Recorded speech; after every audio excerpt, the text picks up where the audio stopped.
नमस्कार दोस्तों।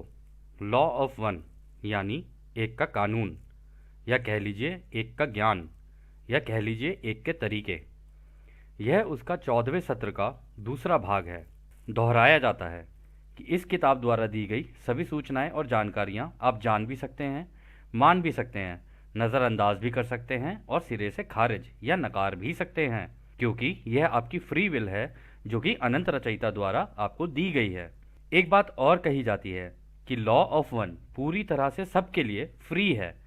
यदि कोई इकाई या व्यक्ति इसको निजी स्वार्थ के लिए इस्तेमाल करे तो वह उसकी व्यक्तिगत जिम्मेदारी होगी। तो दोस्तों, पहला सवाल इसमें डॉन करते हैं। 75,000 वर्ष की अवधि के प्रारंभ में अगर वापस जाएं तो 25,000 वर्ष के प्रारंभ के बाद कटाई हो रही थी, जो कि 50,000 वर्ष पहले होगी। क्या आप मुझे बता सकते हैं कि उस समय हमारे ग्रह से कितने लोगों की कटाई हुई थी? तो वो कह रहे हैं कि देखो, हमारी अगर 3 साइकिलें हैं, ठीक है, तो पूरी एक एक ये तीन भागों में बटी होती है। 25,000 की एक साइकिल यानी एक युग, 25,000 का दूसरा युग, 25,000 का तीसरा युग। ये छोटे छोटे युग होते हैं और इनको बड़ा मिला के एक बनता है मास्टर युग, जो कि 75,000 साल का होता है। तो यहाँ पे जो सवाल कर रहे हैं डॉन, वो ये कह रहे हैं कि तो जो पहला 25,000 साल निकला होगा, क्या उसके बाद हार्वेस्टिंग हुई थी, यानी कटाई हुई थी, यानी क्या सतयुग में लोग गए थे? तो रा जवाब देते हैं, कहते कोई कटाई नहीं हुई थी। तो अगला सवाल डॉन करते हैं, कटाई नहीं हुई? लगभग 25,000 साल पहले क्या कोई कटाई हुई थी? तो रा कहते हैं, दूसरे चक्र के बाद के हिस्से में एक कटाई शुरू हुई थी, जिसमें व्यक्तियों को बुद्धिमान अनंतता का प्रवेश द्वार मिल गया। उस समय की कटाई हालांकि बहुत छोटी थी। वे दूसरों की सेवा के लिए अत्यधिक झुकाव वाले थे, जिन्हें अब प्रमुख चक्र को दोहराना था। इसलिए ये व्यक्ति तीसरी घनत्वता में ही बने रहे, हालांकि वे किसी भी क्षण वर्तमान सांठगांठ में बुद्धिमान अनंतता के उपयोग के माध्यम से इस घनत्वता को छोड़ सकते हैं। तो दोस्तों, यहाँ पे राय ये कह रहे हैं कि देखो, जब पहली वाली जब 25,000 साल की निकल गया ना युग, उसमें तो कोई कटाई नहीं हुई, क्योंकि उस लेवल पे पहुंच ही नहीं पाए थे लोग कि भाई अध्यात्म का मतलब अध्यात्म की प्रैक्टिस हो सकता है कर रहे हो, लेकिन उस लेवल पे नहीं पहुंच पाए थे कि उनकी कटाई हो पाए, यानी दूसरों की सेवा के रास्ते। हो सकता है सीख रहे हो, बाद में ना सिखाया हो दूसरों को, तो दूसरों की सेवा का रास्ता कर ही नहीं पाए वो। जैसा कि राह ने इस किताब में कहा, यदि तुमने कुछ सीखा और दूसरों को नहीं सिखाया तो तुमने कोई सेवा नहीं की। तो इसी वजह से हो सकता है उस टाइम पर नहीं हुई हो। तो यहाँ पर वो ये कह रहे हैं कि देखो, हालांकि उनका जो सेकेंड जो दूसरा युग निकला, मतलब दूसरी 25,000 साल की साइकिल जो थी, पहली 25 निकल गई, फिर आई दूसरी 25। दूसरी 25,000 साल की जो साइकिल आई, उसके अंदर वो कह रहे हैं कि कुछ थे जिनकी कटाई हो सकती थी, परंतु वो दूसरों की सेवा के झुकाव में कुछ ज़्यादा ही थे कि नहीं, हम अभी अपनी कटाई नहीं करवाएंगे, हम बाद में अपनी कटाई करवाएंगे। तो वो यहीं पर ही रुक गए और दूसरों की सेवा के लिए यहाँ पर रुक कर उन्होंने दूसरों की मदद करना ही पसंद किया कि नहीं, हम दूसरों की सेवा करेंगे और हमने जो सीखा है अब हम दूसरों को सिखाएंगे। तो इसी काम के लिए वो रुक गए थे। तो इसलिए वो कह रहे हैं ना कि हालांकि, लेकिन इसमें ये भी कह रहे हैं वो कि वो जब भी चाहें उसके बाद, अभी भी उन्होंने कहा है कि वो अपनी ज़िंदगी दोबारा रिपीट कर रहे हैं यहाँ पे, लेकिन वो जब चाहें ना अब दोबारा मतलब अपनी कटाई करवा सकते हैं और यहाँ से जा सकते हैं, ऐसा कुछ नहीं है उनके लिए, कुछ वो नहीं है हार्ड एंड फास्ट रूल। तो खैर, अगला सवाल डॉन करते हैं। फिर 25,000 साल पहले की फसल जो व्यक्ति चौथी घनत्वता में जा सकते थे, वे ग्रह की बाकी आबादी की सेवा के लिए यहीं रह गए, क्या ये सही है? तो रा कहते हैं यह सही है। इस प्रकार कोई फसल नहीं थी, लेकिन फसल योग्य व्यक्ति थे जिन्होंने चौथे आयाम में अपने प्रवेश के इस तरीके को चुना। हाँ, तो रा यहाँ पर ये कह रहे हैं कि देखो, वैसे तो कोई फसल नहीं थी, क्योंकि भाई कोई जाना ही नहीं चाहता था, कह रहे, लेकिन फसल के लायक थे लोग, मतलब वो चाहते तो अपनी कटाई करवा के अपने जा सकते थे, ठीक है, अपना हार्वेस्टिंग करा के अपना निकल सकते थे कि भाई चलो अगला युग है, उसके अंदर अपना सतयुग मिलेगा अपने को, अपन निकलते हैं यहाँ से। लेकिन वो गए नहीं, कहते उन्होंने यहीं पे रह के ये इस तरीके को चुना कि अब हम चौथे युग मतलब जो अगले युग में भी जाएंगे ना दोस्तों, अगले युग में भी ना अलग अलग लेवल्स होते हैं। तो हो सकता है वो इस वजह से रुक गए हों कि नहीं, जब अगले युग में भी अलग अलग लेवल्स हैं तो क्यों ना हम यहीं रह के वहाँ के अलग अलग लेवल्स के लिए भी यहीं से तैयारी कर लेते हैं। एंटर तो कर ही चुके हैं, लेकिन चलो कोई नहीं, यहीं रुक के अभी आगे की भी तैयारी करते हैं। और तो वो इस वजह से रुक गए थे। तो अगला सवाल डॉन करते हैं। तब पिछले 23,000 वर्षों से आप कुल 75,000 वर्षों के चक्र के अंत में अधिक से अधिक फसल पैदा करने के लिए सक्रिय रूप से काम कर रहे हैं। क्या आप एक के ज्ञान के संबंध में बता सकते हैं कि आप ऐसा क्यों कर रहे हैं? बस एक बयान के रूप में आप इसका कारण बता दीजिए। तो रा कहते हैं, हम रा नामक सामाजिक सामूहिकता के लिए बोलते हैं। हम आपकी सहायता के लिए आपके बीच आए हैं। सेवा में हमारे प्रयासों को विकृत कर दिया गया था। तब हमारी इच्छा है कि जहां तक संभव हो हमारी जानकारी और मार्गदर्शन को गलत तरीके से पढ़ने वालों के कारण होने वाली विकृति को समाप्त किया जाए। परिसंघ यानी महासंघ के इस प्रयास का सामान्य कारण सेवा है, जो एक के ज्ञान का एक प्रारंभिक विरूपण है।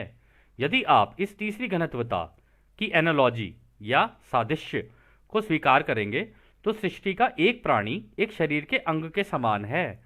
क्या हम पैर में दर्द को नजरअंदाज करेंगे? त्वचा पर खरोंच, एक कट जो सड़ रहा है? नहीं, किसी कॉल को अनदेखा करना नहीं है। हम दुख के प्राणी, दुख को ठीक करने के प्रयास की अपनी सेवा के रूप में चुनते हैं, जिसे हम भौतिक शरीर के दर्द के अनुरूप कह रहे हैं। तो दोस्तों यहाँ पे पता है रा क्या कह रहे हैं? रा ये कह रहे हैं कि देखो भाई, हम जो है यहाँ पर रुक कर हमने पहले तुम लोगों को एक का ज्ञान दिया था। हमने हर मतलब वो बट गया, हर धर्म में अलग अलग हो गया।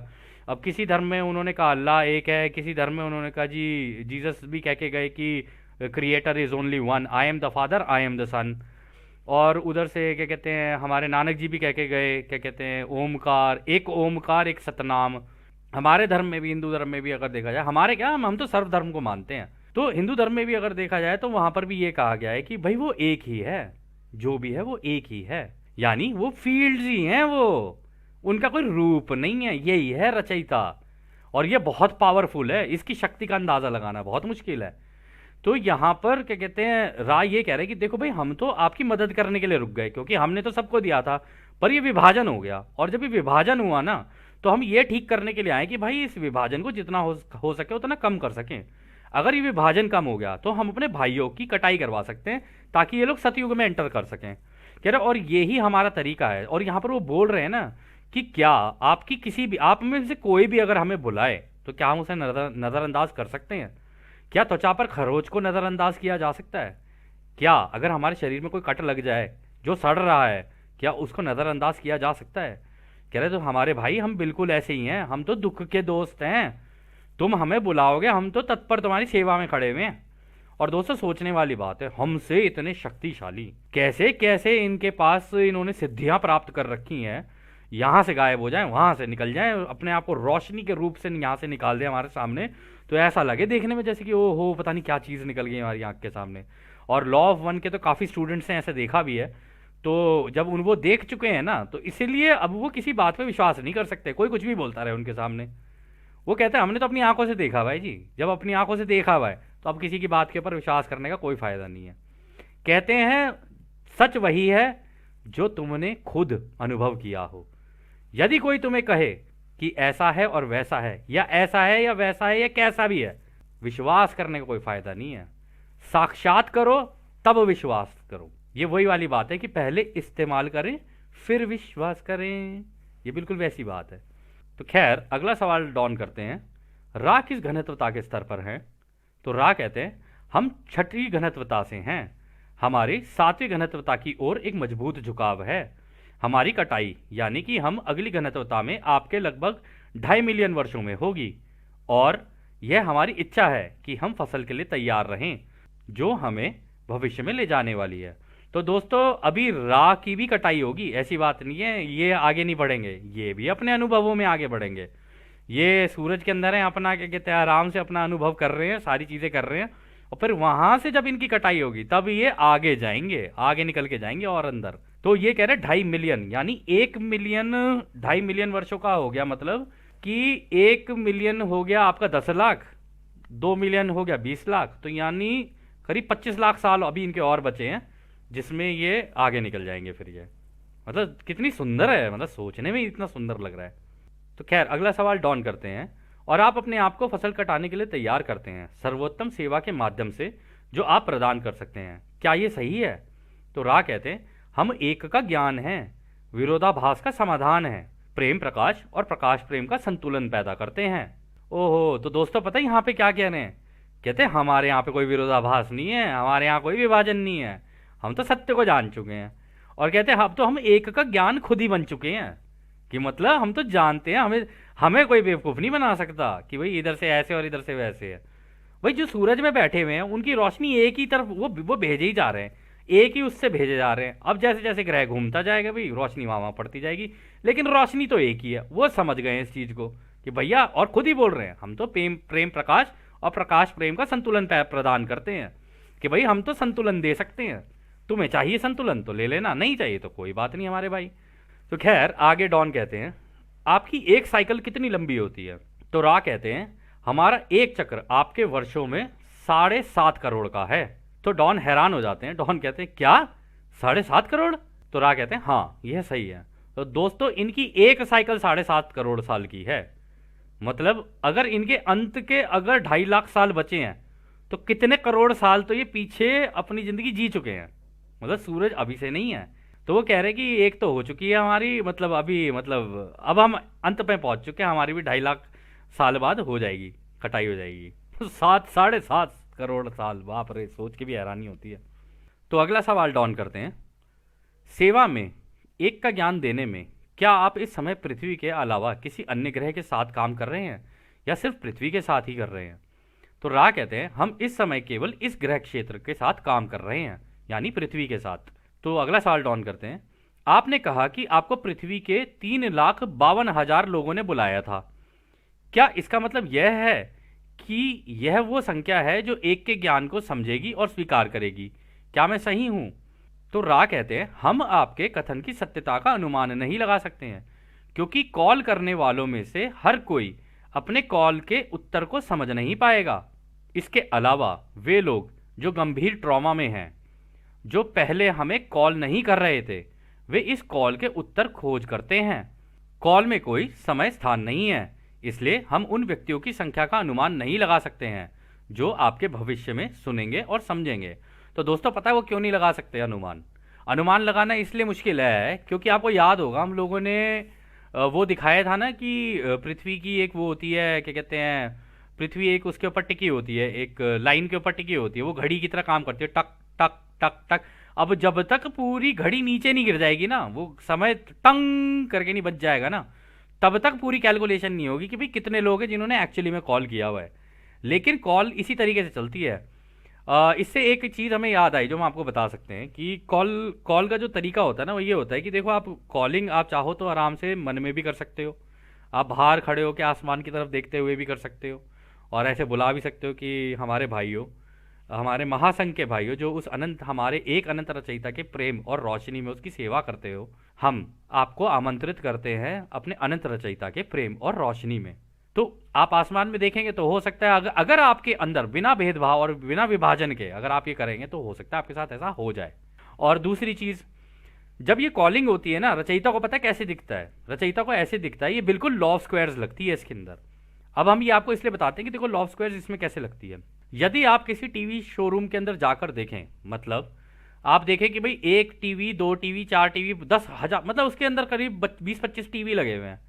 अब हर टीवी के ऊपर अलग अलग अलग कोई फिल्म चल रही हो तो आपको कभी पता नहीं चलेगा कि भाई क्या चल रहा है। मतलब एक देखोगे दूसरा देखोगे, आप हल्के से कंफ्यूज से रहोगे। लेकिन अगर सभी टीवी के ऊपर एक ही फिल्म चल जाए तो क्या आपको बेहतर नहीं दिखेगी? रचयिता को भी चीजें बेहतर उसी तरीके से दिखती हैं कि सारे ही बच्चे एक चीज मांग रहे हैं, और जब सारे ही बच्चे एक चीज मांगने लगते हैं तो रचयिता को फिल्म साफ दिख जाती है कि अच्छा ये मांग रहे हैं, ये जब इन्होंने मांग ही लिया है तो इन्हें दे ही देता हूं मैं।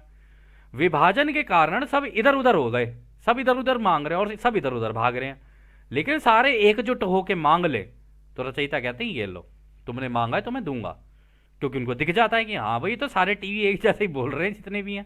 ये बिल्कुल उसी तरीके से चलता है। तो खैर अगला सवाल डॉन करते हैं, आप सर्विस कैसे करते हैं? मतलब आप अपनी सेवाएं कैसे देते हैं?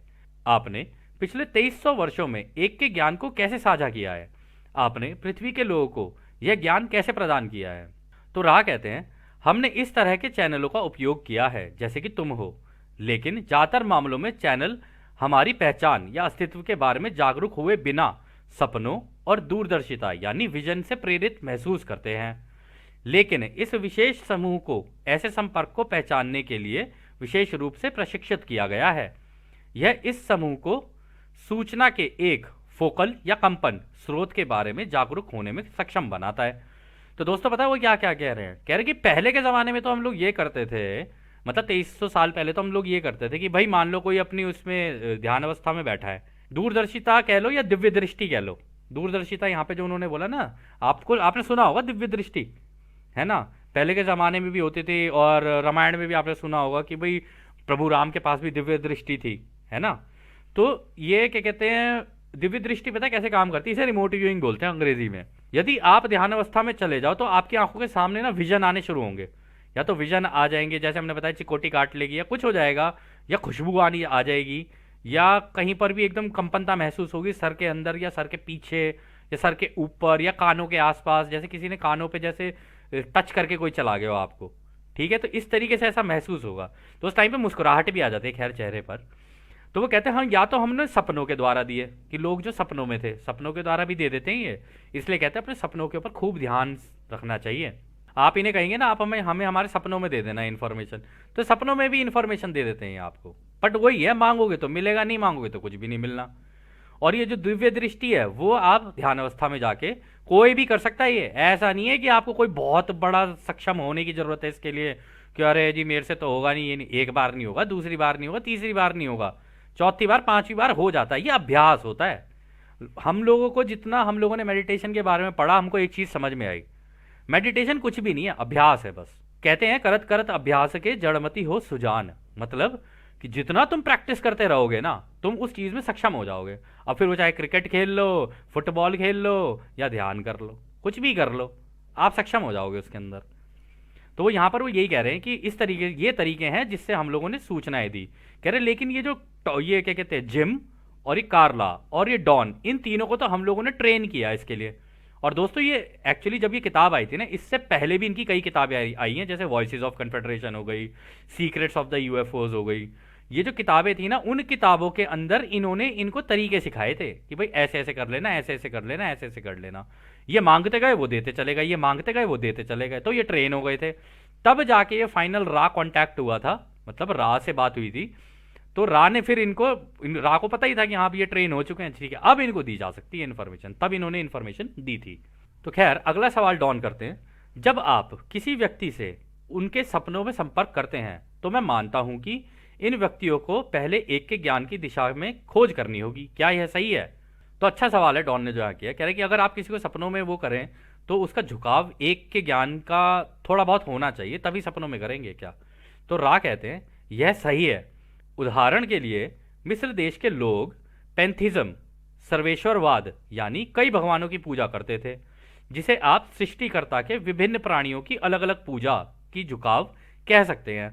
हम सिर्फ एक व्यक्ति से ही संपर्क करने में सक्षम थे जिसका झुकाव एक की ओर ही था। तो दिक्कत ये थी दोस्तों, उस जमाने में पता क्या हुआ, वहां पर ये हो रहा था भाई सब अलग अलग भगवानों की पूजा कर रहे थे, कोई इस भगवान को मान रहा था, कोई इस भगवान को मान रहा था। लेकिन रा को सोच लो, इतनी सारी जनता में से केवल एक ही मिला जिसका झुकाव ये था कि भैया मैं मानूंगा नहीं, मेरे को जानना है भगवान को। और उसके अंदर ये चीज होती है कि जो भी है ना ये एक है। अगर वो अपने धर्म में भी होगा ना, किसी भी धर्म का हो, अगर उसके अंदर ये चीज है ना कि भाई वो जो भी है ना वो एक ही है, और उसके अंदर भेदभाव ना हो किसी के लिए, वो प्राइम टारगेट हो सकता है या वो प्राइम बंदा हो सकता है जिससे कांटेक्ट किया जा सके। जिसके दिमाग में विभाजन है उससे कांटेक्ट हो ही नहीं सकता। और इसी वजह से ज्यादातर केसेस में ऐसा ही होगा कि ऐसे ही लोग अपनी अपनी 25,000 साल की साइकिल दोबारा रिपीट कर जाएंगे, केवल इसी कारण से, क्योंकि दिमाग में विभाजन है। तो खैर अगला सवाल डॉन करते हैं, मैं मानता हूं चक्र समाप्त होने पर आघात होगा, जब कुछ असुविधा होगी। कुछ ऐसे व्यक्ति होंगे जो खोज करना शुरू कर देंगे या उत्प्रेरित हो जाएंगे। आप यह कह सकते हैं आघात के कारण खोज करने में, और फिर संभवतः टेलीपैथी या लिखित सामग्री के माध्यम से आपके शब्दों को सुनने में सक्षम होंगे, जैसे कि हम इस पुस्तक के रूप में प्रकाशित करेंगे। तो देखो डॉन ने और इन लोगों ने देखो दोस्तों कितना अच्छा काम किया। इनको पता था कि जब ये साइकिल एंड तक पहुंचेगी ना तो दिक्कतें आएंगी, लोगों को बड़ी मुश्किलों में पड़ेंगे लोग, बहुत ज़्यादा मतलब उथल पुथल मचेगी और उठापटक मचेगी। तो उन्होंने कहा कि इसकी किताब बना देते हैं, और जिन जिन लोगों को जरूरत पड़ती जाएगी, कोई परेशान आदमी ढूंढेगा ना, फिर जब तक परेशानी नहीं तो ढूंढेगा ही कहाँ से। कह रहा जी मेरे जीवन में तो सब सही है, मत जानी लाइफ चल रही है मेरी, तो जब मत जानी लाइफ चल रही है तो ढूंढेगा ही नहीं, और जब ढूंढा नहीं तो फिर मिलेगा भी नहीं। तो इन लोगों ने बना के रख दी थी। तो उन्होंने कहा था कि हो सकता है कि आप लोगों ने टेलीपैथी से भी कांटेक्ट करो, हो सकता है इस लिखित सामग्री से भी कांटेक्ट करो। तो इसलिए इन लोगों ने किताब बना दी थी कि भाई अगर जहां उठापटक होनी शुरू हो ना, इस किताब को हम लोग जनता को दे देंगे कि ये लो भाई, ये है कहानी। तो खैर राह इसका जवाब देते हैं, आप सही हैं सिवाय यह समझने की कि असुविधाएं शुरू हो गई हैं। मतलब 1981 में असुविधाएं तो शुरू हो गई थी, अभी तुम तक पहुंची नहीं है। पहुंची तो खैर ये बाद में आई, भी सबके बाद में, और अभी तो कुछ भी नहीं है। तो खैर अगला सवाल डॉन करते हैं, क्या आप मुझे बता सकते हैं कि ओहास्पे पुस्तक को प्रसारित करने के लिए कौन जिम्मेदार था? तो रा कहते हैं यह परिसंघ के सदस्यों में से एक समूह द्वारा दी गई थी। उनके विचार जैसे कि परिषद काउंसिल को प्रस्तुत किया गया था, जिसमें इन चक्र के विभिन्न धर्मों के ज्ञात इतिहास और उनके बीच जो विरोधाभास हैं उनकी जानकारी दी गई थी, ताकि लोग अपने दिमाग के पर्दे को खोल सकें और एक के ज्ञान के पहलुओं का मौलिक प्राइमल विकृति को आंशिक रूप से उजागर किया जा सके। उनके कोई नाम नहीं है, वो बस कंपनता हैं, परंतु उनकी जो जानकारियां हैं उनके भीतर प्रेम और प्रकाश और अनंत बुद्धिमानिता की गहरी समझदारी है, जो आपके ग्रह के लोगों को कई संदेशवाहक यानी मैसेंजर द्वारा सिखाई और सीखी जा रही है। तो दोस्तों ये जो किताब है ना ओहास्पे, हमने भी देखी है, ये करीब 1200-1300 पेज की किताब है। और ये जो महासंघ है ना उसके अंदर जो जैसे इन्होंने बताया था भाई, काउंसिल में 9 मेंबर होते हैं और उनके ऊपर 24 ग्रह रक्षक होते हैं। तो इस तरीके से पूरा चलता है, बाकी पूरा महासंघ एक साथ मिलकर काम करता है ये। और एक महासंघ नहीं है ये, बहुत सारे महासंघ हैं ऐसे। जब भी किसी ग्रह की कटाई होती ना, सारे के सारे उठ के आते हैं एक साथ ही कि आ जाओ आ जाओ, इस ग्रह में हो गई है दिक्कत, निकालो अपने भाइयों को जो जो हमारे हैं। और जो जो हमारे होते हैं इनको कैसे पता चलता है? जिनके अंदर एक हो, विभाजन ना हो, जिनके अंदर ये हो कि भाई वो रचयिता मेरा एक है, जिन्हें समझ में आ जाए कि रचयिता एक है, और जिनका झुकाव इस डायरेक्शन में हो जाए और दूसरों की सेवा के रास्ते पे निकल जाए, उनकी धीरे धीरे ग्रेड प्रणाली बनती चली जाती है। और जैसी वो उन्होंने बोला था ना एक श्रेणी बनती है, वो श्रेणी जैसी बनती जाएगी ना, वो ऑटोमेटिकली इनकी नज़र में आ जाता है कि हाँ ये हमारे हैं, इनको निकालो यहाँ से, इनको निकालो। फिर उनको निकालना शुरू करते हैं यहाँ से ग्रह। अभी राह बताएंगे आगे से आगे कैसे होता है। खैर, और ये जो किताब है दोस्तों, इस किताब को हम लोग करेंगे, अगर हमें वक्त मिला तो करेंगे। ये बहुत ही सुंदर और बहुत ही प्यारी किताब है। हालांकि हमने पढ़ी नहीं है, इसके थोड़े बहुत 1-2 पन्ने पढ़े थे, लेकिन उसमें ही बहुत सारी जानकारियां थी। तो अगला सवाल खैर डॉन करते हैं, क्या कोई और किताब है जिसका आप नाम ले सकें जो इस काम के लिए उपलब्ध हो और परिसंघ यानी कन्फेडरेशन द्वारा दी गई हो? तो रा कहते हैं हम इस जानकारी को साझा नहीं कर सकते, क्योंकि यह भविष्य में आपके विवेक पैटर्न को प्रभावित कर सकती है। आप किसी एक विशेष पुस्तक के बारे में पूछ सकते हैं। विवेक पैटर्न का मतलब समझ रहे हैं दोस्तों? कहते हैं कि हमने किताबें तो बहुत, यहाँ पे इंफॉर्मेशन तो बहुत दी है अलग अलग किताबों में, कह रहे लेकिन अगर वो सारी तुम्हारे सामने आ गई ना तो तुम अपना विवेक खो दोगे। कह रहे इसलिए हम लोग तुम्हें वो सारी की सारी इंफॉर्मेशन नहीं दे सकते, और तुम्हारे भविष्य को तो हम बिल्कुल भी वो नहीं कर सकते। तुम्हारी जिंदगी जैसे चल रही है तुम डिसाइड करो कि तुम्हें क्या करना है। तो अगला सवाल डॉन करते हैं, द यूरेंथिया बुक, जिसे मैंने पढ़ा नहीं है, किसने दिया? तो दोस्तों एक किताब है जिसका नाम है यूरेंथिया, वो उसी के बारे में बात चल रही है। तो राह कहते हैं यह पृथ्वी की आंतरिक परतों यानी पाताल लोक के अलग अलग प्राणियों की एक श्रृंखला द्वारा दिया गया, जो कि अभी जीवित नहीं है। यह सामग्री परिषद द्वारा पारित नहीं की गई थी। तो दोस्तों ये पता है किसकी बात कर रहे हैं पाताल लोक में? ये उनकी बात कर रहे हैं जो लोग मर तो चुके हैं लेकिन अभी नीचे पाताल लोक में हैं अभी, क्योंकि अलग अलग लोक है। जैसे उन्होंने बताया ना एस्ट्रल प्लेन्स, पहले पाताल लोक में आएंगे, फिर पाताल लोक से हल्का सा ऊपर जाएंगे, फिर हल्का सा ऊपर, फिर बाहर निकलेंगे, हीलिंग होगी, फिर ऐसे ऐसे करके आगे निकलेंगे। कह रहे कि उन लोगों ने ये जानकारी दी थी मरने के बाद। कह रहे लेकिन ये जानकारी परिसंघ ने यानी महासंघ ने पारित नहीं की है कि भाई ये अलाउ कर दियो कि यहाँ दे दो, क्योंकि उनकी जानकारी सीमित है। ठीक है, उनकी जानकारी सीमित है। महासंघ को पूरा ज्ञान है, पूरे ब्रह्मांड की नॉलेज है, वो तो कहीं से भी निकाल के दे सकते हैं, वो तो खुद रचयिता के दिमाग से निकाल के दे सकते हैं ना। तो खैर अगला सवाल डॉन करते हैं, एडगर केसी सामग्री में एडगर केसी के माध्यम से किसने बात की थी? तो रा कहते हैं एडगर केसी के माध्यम से किसी भी इकाई ने बात नहीं की। तो दोस्तों एडगर केसी भी ना अपने टाइम का एक, इसको बोला जाता था कि हाँ ये फ्यूचर बताया था, जैसे नॉस्ट्राडामस और ये सारे थे। तो एडगर केसी भी ऐसा ही था। तो वो कह रहे थे कि एडगर केसी को हम में से तो किसी ने नहीं दी। तो डॉन कहते हैं एडगर केसी ने जो चैनलिंग की थी उसकी जानकारी कहाँ से आई? तो रा कहते हैं हम पहले ही बता चुके हैं कि अनंत बुद्धिमानिता को 8वें घनत्वता या अष्टक से बुद्धिमान ऊर्जा में लाया जा सकता है। एडगर ने इसी ऊर्जा का उपयोग वर्तमान को देखने के लिए किया। लेकिन वो ऊर्जा आपके अपने ग्रह की थी। आपके लोगों ने इसके लिए जिस शब्द का प्रयोग किया है वह है आक्षिक रिकॉर्ड या हॉल ऑफ रिकॉर्ड्स। ये आखिरी सवाल है जो आप अब पूछ सकते हैं। मतलब ये आखिरी सवाल था दोस्तों इसका। तो यहाँ पे जो वो कह रहे हैं ना कि अनंत बुद्धिमानिता यानी रचयिता के पास जो जानकारियां हैं ना, कह रहे वो आठवीं घनत्वता से खींची जा सकती हैं। मतलब आठवीं घनत्वता का मतलब हो गया जो महासंघ में जो हमारे जो सैटर्न है ना, शनि ग्रह की जो रिंग है, वहां पर जो बैठते हैं ना, वहां पर आठवीं घनत्वता के भी बैठते हैं, ठीक है ना। तो उनसे ली जा सकती है, लेकिन वो एक ऊर्जा के रूप में आती है। तो इसने क्या किया था, एडगर केसी ने उसको चैनल किया था। लेकिन आक्षिक रिकॉर्ड जो रखे होते हैं ना, वो आठवीं होते तो आठवीं घनत्वता में ही हैं, और इतने कवर्ड होते हैं ना, ये चारों तरफ से प्रोटेक्टेड होते हैं, इसके अंदर घुस नहीं सकता कोई। ये बिल्कुल एक डेटा सेंटर की तरह होता है कि डेटा सेंटर का जितना हो सके ना उतना ध्यान रखो, कोई नहीं घुस सकता किसी डेटा सेंटर के अंदर। आपकी, हमारी, हम सब की, इस ग्रह की सोच, जितनी भी सोच, शब्द और कर्म, सारे इस आक्षिक रिकॉर्ड के अंदर रखे हुए हैं, या कह लो हॉल ऑफ रिकॉर्ड्स के अंदर रखे हुए हैं। और ये हमने इनकी एक किताब पढ़ी थी, उसमें एक प्लैनेट का नाम लिया था, एक ग्रह का नाम लिया था इन्होंने, हैथॉन। तो कह रहे थे कि हैथॉन में वो जगह है जहां पर हम सब के कागज रखे हुए हैं, मतलब हम सबके रिकॉर्ड्स रखे हुए हैं। और वो कागज की शेप में नहीं होते दोस्तों, वो ऊर्जा की तरह होते हैं।